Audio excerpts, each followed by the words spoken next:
Imagina ese momento en que el aire de la oficina se espesa como el humo de un cigarrillo olvidado. Era una mañana soleada en Barcelona, con el bullicio del puerto de fondo, donde los contenedores se apilaban como secretos acumulados. Isabel Ruiz, con sus 11 años tejiendo la red invisible que mantenía en pie el imperio de logística marítima del Mediterráneo, sintió como el mundo se inclinaba sutilmente cuando él entró. Carlos Herrera, el nuevo director de cadena de suministro, irrumpió sin llamar, con esa sonrisa condescendiente que los hombres como él usan como arma. ¿Todavía usas esos protocolos heredados? Los eliminaremos para el segundo trimestre. Soltó sin preámbulos, como si sus palabras fueran órdenes divinas.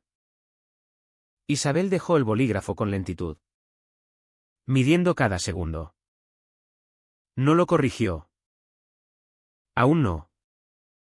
Porque lo que Carlos no entendía, lo que nadie en esa torre de cristal apreciaba hasta que todo se rompía, era que la arquitectura de rutas de la empresa no se sostenía en paneles brillantes o métricas de eficiencia impostadas.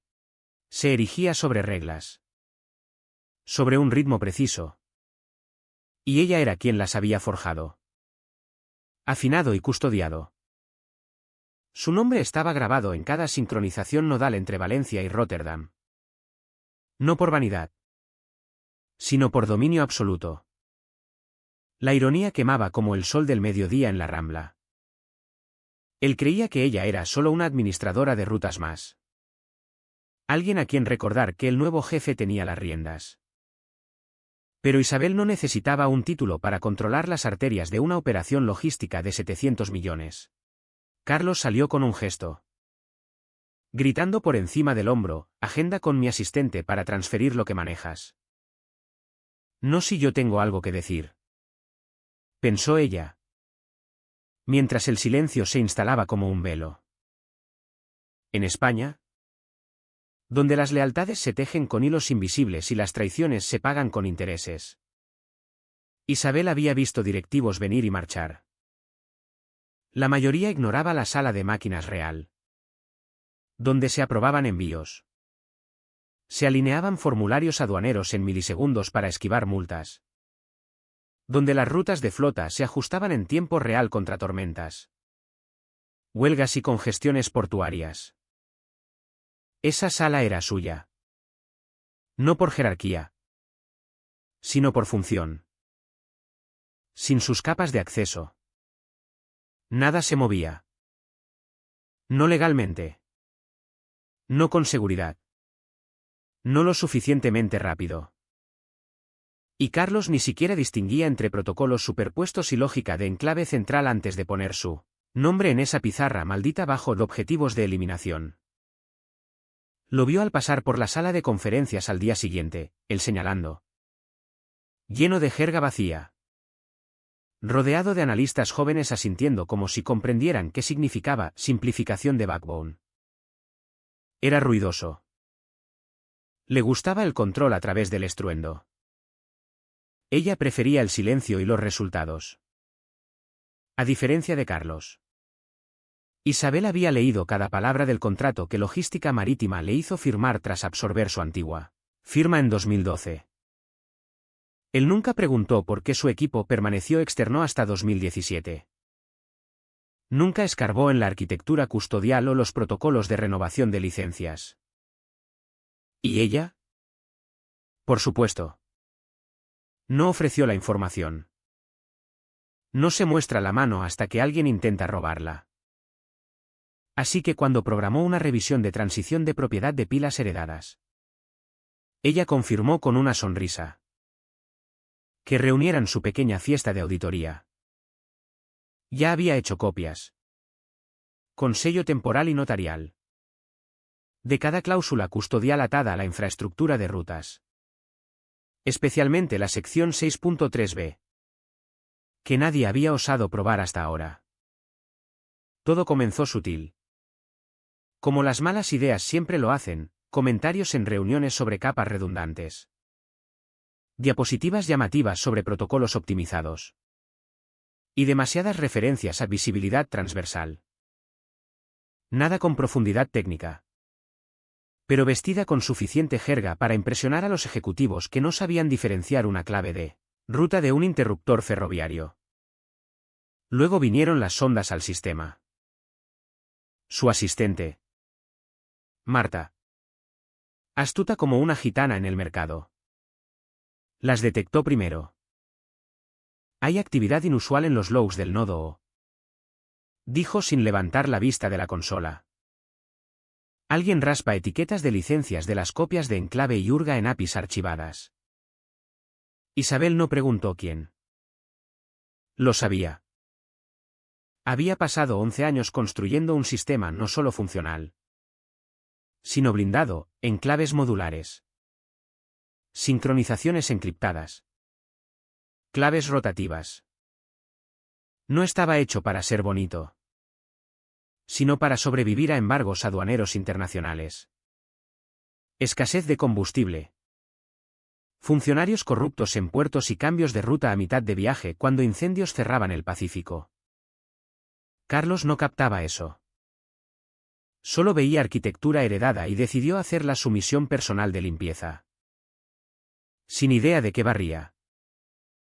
Finalmente la confrontó tras una sincronización de estrategia con proveedores. Estaban fuera de la sala de conferencias. Terreno neutral hasta que él lo envenenó. Tus raíces aún corren por esa arquitectura de enclave. ¿Verdad? Un poco desfasada. Su voz era casual, pero cortante. Isabel mantuvo el tono equilibrado. Eficiente. Resistente. Él sonrió como si hubiera resuelto un enigma insoluble. Bueno. Redirigiremos todo por protocolos de centro de mando para el tercer trimestre. Optimización en tiempo real. Menos silos. Más visibilidad. Ella lo dejó disfrutar su discurso. Luego preguntó, ¿revisaste las cláusulas custodian? ¿Verdad? Él vaciló. Parpadeó. Legal lo tiene. Dijo. Isabel asintió una vez. Bien. Era una mentira. Legal no lo tenía. No realmente. No la versión que ella firmó cuando Logística Marítima absorbió su firma boutique en 2012. Había mantenido esa cláusula intacta a través de 6 renovaciones y 2 reestructuraciones. Sección 6, 3b. Nadie la había tocado. La mayoría ni sabía qué significaba. No era solo una cláusula, era una trampilla. Porque mientras Logística Marítima poseía el hardware, pagaba las licencias y agitaba contratos como si importaran, el control real estaba regido por autoridad custodial, la suya. Irrevocable salvo por una transición de 90 días antes de cualquier acción de personal. Si la despedían o reasignaban sin esa transición, toda la pila de rutas entraba en bloqueo. Podían sondar cuanto quisieran. Imprimir diagramas y burlarse de su arquitectura en pizarras. Pero en el segundo que intentaran voltear el control sin ella, demandarían claves que no eran suyas. Jueves por la mañana. 9:47. Supo el instante en que pasó la puerta de vidrio de operaciones y vio el portátil de Carlos abierto. Sus hombros encorvados. Su asistente ausente, era el momento. Él no levantó la vista cuando entró. No se molestó en preludios. Solo tecleó unas teclas y dijo. Plano y ensayado, estás fuera. Efectivo ahora. Entrega las rutas de red. Asignaremos un contratista para extraer tu pila. Ni gracias por tu servicio. Ni reconocimiento de que 11 años de movimiento fluido de mercancías por medio planeta habían corrido por su arquitectura. Solo una línea leída de un guión que probablemente escribió mientras sorbía su segundo café frío y fantaseaba. Con premios Gartner. Isabel se quedó allí un segundo. En silencio. Había 3 personas más en la habitación. Ninguna la miró. Un analista de datos fingiendo trabajar. Un ingeniero junior con auriculares puestos. Y un administrador de sistemas llamado Pablo. Apenas salido de la universidad. Que una vez le preguntó qué era una puerta de paridad. Él levantó la vista. Ella captó su mirada y sonrió. Luego avanzó y colocó un sobre delgado en la mesa junto al codo de Carlos. Lo siento. Dijo. Lo bastante alto. Esas no son tuyas para demandar. Eso lo hizo mirar. Su placa cayó junto al sobre. No se demoró.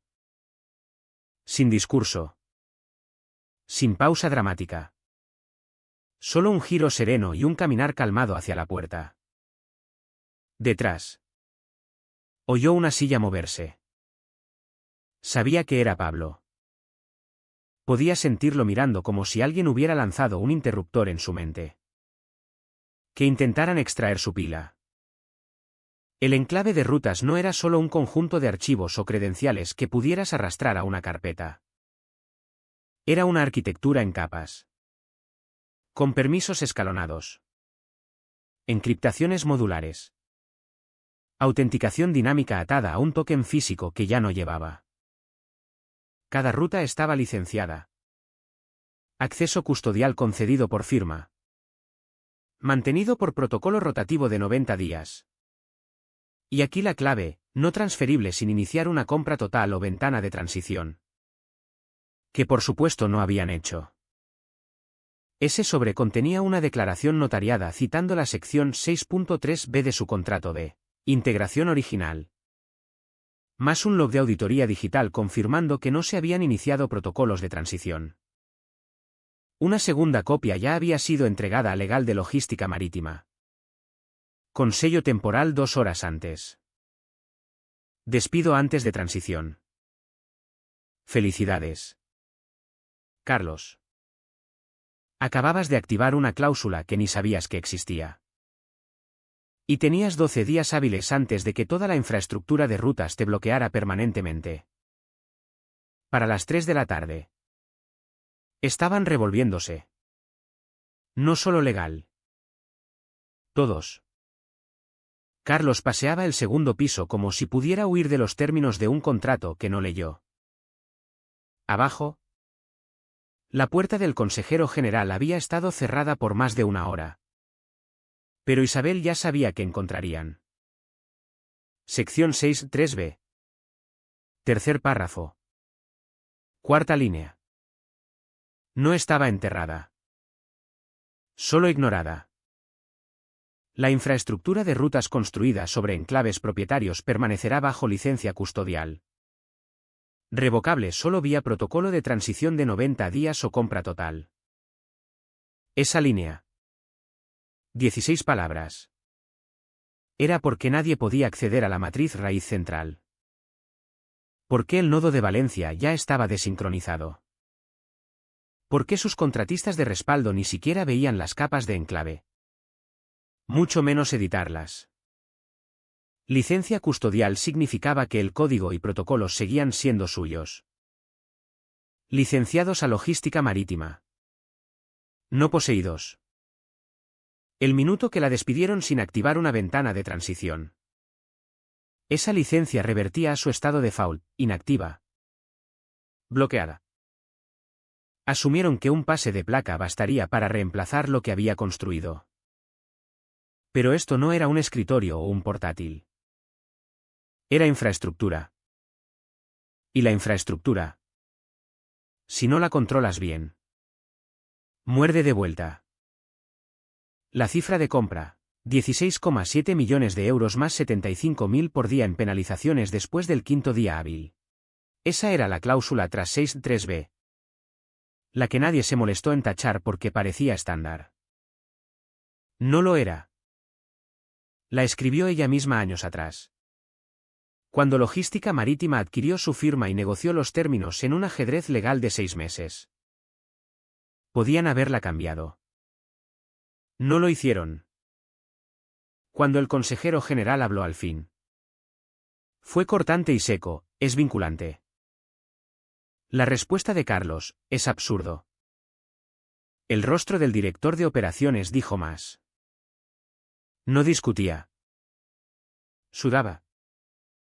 Legal pidió una llamada de emergencia con ella por canales secundarios. Isabel no respondió. Su abogado lo hizo. Cortés. Profesional. Con una copia sellada de la cláusula de licencia y sugerencia de que consultas futuras fueran por escrito. Lo de control no va de quien grita más fuerte. Va de quien lee el maldito papeleo. ¿Y ahora? La única que entendía que pasaba era la que habían empujado fuera con un aviso de despido de 2 frases y un plan para extraer la pila. Buena suerte con eso. Al segundo día. Ya se deshilachaba. La redirección de Valencia se estancó 6 horas tras un timeout en la sincronización de inspección aduanera del puerto. Ese retraso redirigió 22 contenedores. 17 sensibles a temperatura. Costándole a Logística Marítima más de 300.000 euros en incumplimientos de acuerdos de nivel de servicio. El hub de Rotterdam falló después. Lotes de etiquetas aduaneras fallaron a mitad de ciclo porque el handshake API de enclave nunca completó. Sus ingenieros intentaron un override manual. Pero sin las claves rotativas del enclave. El sistema ni reconoció el comando. Isabel lo vio desplegarse desde lejos. En silencio. Con precisión. 3 proveedores mayores llamaron al mediodía. Todos tenían contratos referenciando sus credenciales como firmante custodial de protocolos de rutas. Sin firma. Sin prioridad de carril. Punto. Un representante de flota DINA. El socio ferroviario más grande de logística marítima. Llamó directamente a adquisiciones, si Isabel está fuera. Necesitaremos una revisión completa de contrato antes de mover otro envío. El grupo Soulis, que manejaba importaciones de alto valor por el corredor de la UE. Preguntó sin rodeos, ¿dónde está vuestra arquitecta logística? Sin ella. Pausamos la renovación. Nadie respondió. Carlos. En su estilo, espetó al equipo de infraestructura, reconstrúyanlo. Lo intentaron. Dios. Lo intentaron. Pero sus scripts eran modulares. Encriptados. Rotados mensualmente. Autenticados contra una cadena de custodia que solo se reseteaba por token custodial. Ese token ya no vivía en el edificio. Y aunque craquearan la estructura, que no harían. Aún requería una firma almacenada offline. Notariada y validada por un protocolo de interruptor de hombre muerto que se activó cuando Recursos Humanos desactivó su placa. Sus sistemas no fallaron porque saboteara nada. Fallaron porque los dejó solos. Las raíces no obedecían porque no estaban hechas para responder a órdenes. Estaban hechas para responder a confianza. Y esa confianza había sido terminada. Detrás de escena. Oyó susurros, pánico sobre todo. Finanzas no entendía por qué escalaban las penalizaciones. Legal intentaba localizar la última matriz de rutas firmada y no encontraba la copia actual. Carlos demandaba acción de equipos sin acceso. El director de operaciones intentó contactar proveedores solo para que le dijeran que no era punto de contacto, autorizado bajo los acuerdos existentes. Isabel no se regodeó. Ni siquiera llamó a su abogado ese día. Porque conocía el sistema mejor que nadie, cómo respiraba. Cómo resistía comandos malos. ¿Qué pasaría después? Esto no era venganza. Era gravedad. Y habían saltado del borde sin mirar abajo. Tic. Día 3. Eso era lo de la sección 6.3b, no solo protegía la arquitectura. Contaba atrás. Desde el momento exacto de despido no autorizado. Logística Marítima tenía 12 días hábiles para iniciar un protocolo de transición apropiado o completar una compra total. Si no ocurría ninguno, el acceso custodial no solo quedaba revocado, sería irrecuperable permanentemente sin litigio por incumplimiento y una orden judicial federal. Necesitarían una orden de tribunal solo para leer las tablas de rutas. En el día 3, uno de sus clientes norteamericanos más grandes redirigió 8,2 millones de euros en flete a un competidor. No porque quisieran, sino porque la validación de ruta falló a mitad de transferencia. Cuando su representante alcanzó a Logística Marítima, recibió una vaga declaración sobre realineación de sistemas. No la compraron. Cambiaron el interruptor y movieron activos rápido. En el día 5, la palabra se filtró. Una bandera de cumplimiento se publicó en un foro cerrado de proveedores. Solo insiders de la industria.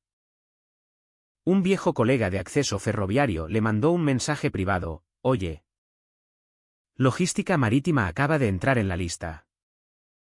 Bajo revisión de cumplimiento. ¿Estás bien? No respondió. Solo acusó recibo. Adquisiciones intentó limpiar, emitiendo un comunicado sobre modernización en curso. Pero el daño estaba hecho. Los proveedores odian la ambigüedad. Aman la autoridad. Y esa autoridad solía venir de su login. Ahora venía de nadie. Para el día 6, la junta directiva se enteró. Isabel estaba en un paseo. Café en mano. Sol fuera. Cuando llegó el email de un miembro de la junta con quien había hablado 2 veces en 11 años. Asunto: contactando. No lo abrió. Lo reenvió a su abogado y siguió caminando. El apalancamiento no venía de hacer ruido. Venía de no hacer nada.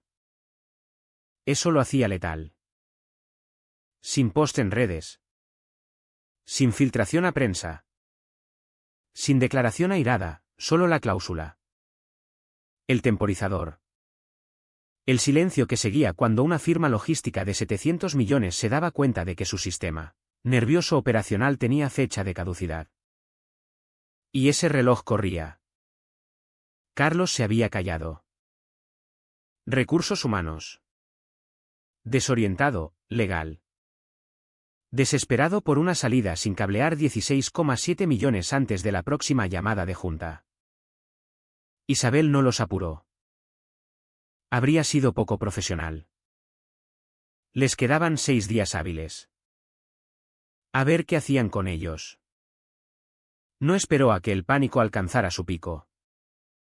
Para cuando Logística Marítima emitía memos internos sobre interrupciones temporales y auditorías de protocolos de retención, ya había firmado en otro lado. Acceso Logístico la contactó la mañana después de que desactivaran su placa. No envió currículum. No lo pidieron. Hablaron una vez. 40 minutos en una llamada segura. Su CEO, Elena Pérez. No perdió tiempo en halagos: hemos seguido tu arquitectura de sistemas por años. Queremos la mente detrás. No el código. Hicieron la oferta ese mismo día. Se unió el lunes siguiente. ¿Sin canales secundarios? Sin escándalo de caza furtiva, solo una transición limpia. En Mediar, socia de sistemas custodiales con autonomía total y cero mano burocrática. Acceso Logístico tenía aspiraciones globales y ninguno del hinchazón ejecutivo de Logística Marítima. Sabían que podía construir. Más importante, sabían cómo dejarla construirlo. Carlos intentó contactarla en el día 8. Primero, un mensaje a su número personal, llamada rápida. Como si fueran viejos colegas. Como si no hubiera destripado su rol públicamente ante una sala llena de técnicos. Luego el email. Asunto: discusión de realineación. Cuerpo, queremos explorar opciones. ¿Podemos arreglar esto? Firmado, saludos. Carlos. Su abogado respondió, por cláusula 6.3b y protocolos custodian actuales. Todas las comunicaciones deben proceder por canales de licencia. Contacto directo no permitido. No supieron más. Alrededor de esa hora, el equipo de adquisiciones de logística marítima cableó 8,35 millones de euros a una cuenta, escrow custodial. Mitad del valor de compra. Públicamente. Lo etiquetaron como reconciliación de retención. Un término interno para sugerir continuidad. No desesperación. Pero los foros de proveedores leyeron entre líneas. También los mercados. Su junta no emitió comunicado. Su director de operaciones dejó de aparecer en llamadas de inversores. Y Carlos seguía listado en el sitio de la empresa. Pero ahora bajo proyectos de desarrollo estratégico. Un título que sonaba importante y significaba nada. Isabel no parpadeó. Ya estaba reescribiendo la siguiente generación de lógica de rutas, más ligera. Más inteligente. Inquebrantable. Esta vez. Sin advertir a nadie dónde vivía la cláusula custodial. Que intentaran encontrarla. La sala de juntas estaba en silencio salvo el zumbido bajo del proyector al pasar a la siguiente diapositiva. Diapositiva 1. Activación de trigger custodial. Sección 6.3b. El título solo bastaba para hundir estómagos. El consejero general estaba al frente. Voz calmada. Factual, como reportado previamente. El despido se ejecutó sin protocolo de transición válido. La cláusula activó revocación automática de acceso a todos los enclaves de rutas. No hay rollback posible sin compra custodial total. Nadie habló. Siguió diapositiva 2, retraso de rutas irrecuperable. Impacto del 17,2%. Bajo el encabezado. Métricas rodaban, volumen de flete demorado. Penalizaciones contractuales. Envíos redirigidos. Incumplimientos de cumplimiento. Cada columna pintaba el mismo cuadro. Logística marítima sangrando tiempo.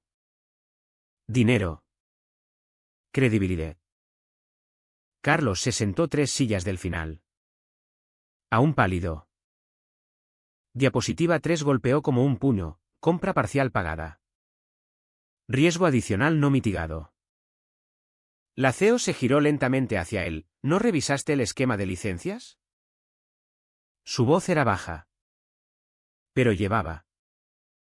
Él abrió la boca. Quizás para defenderse. Quizás para mentir. Nunca lo sabremos porque el consejero general lo cortó antes de que aterrizara una palabra. Fue advertido verbal y por escrito 2 veces. La habitación quedó quieta. Entonces el teléfono de la auditora zumbó. Leyó el mensaje. Parpadeó una vez. Lo levantó sin palabra. El consejero general avanzó a tomarlo. Lo escaneó rápido. Se giró a la habitación. Acceso Logístico acaba de asegurar el contrato del corredor Asia-Pacífico. Logística Marítima ya no es el socio principal de rutas. El silencio se quebró. Un aliento aquí. Un susurro allá. Los miembros de la junta se movieron. Incómodos en sus sillas. El director de operaciones se frotó las sienes como si eso rebobinara los últimos 3 meses. Carlos no habló más. La reunión siguió, escenarios presupuestarios. Reestructuración de emergencia. Recomendaciones de consejo externo. Pero nada importaba.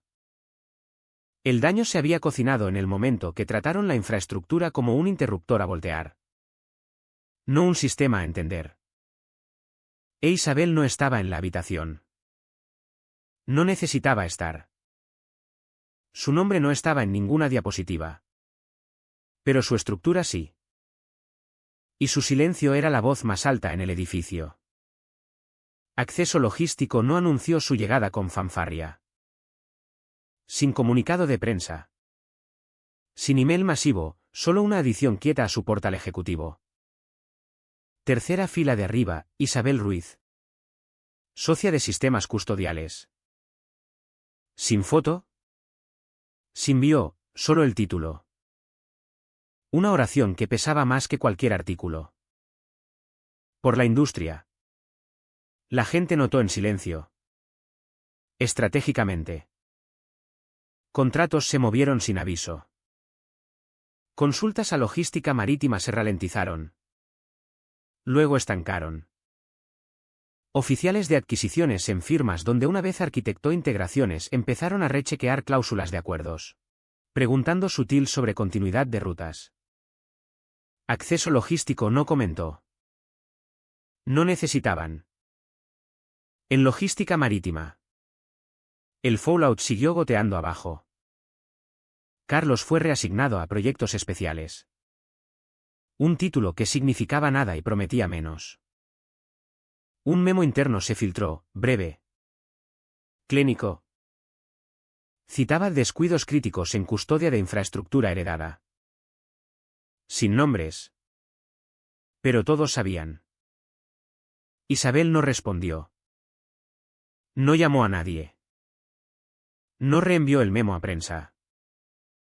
En cambio, actualizó una carpeta, solo una. Su índice de sistema original. Almacenado fuera de red y sellado trimestral. Notas tachadas. Historia de acceso.